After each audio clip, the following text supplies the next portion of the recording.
I have black mother privilege. And I'm going to start breaking that down for y'all because there is a privilege for me as a black mother. I'm not going to have the same relationship. My sons adore me. My sons will put their life on the line in a New York minute over me. My sons will lose everything they have over me. Over me? It ain't happening. My sons will turn on their father over me.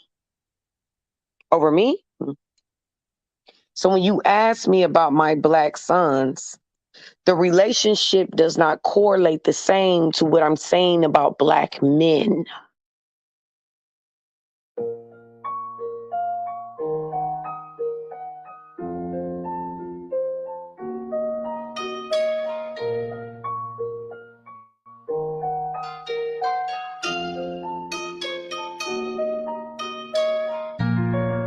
Why do you do this? When in the moment, couldn't see your behave. Eternal optimist, I make the best of it. Couldn't see your behave.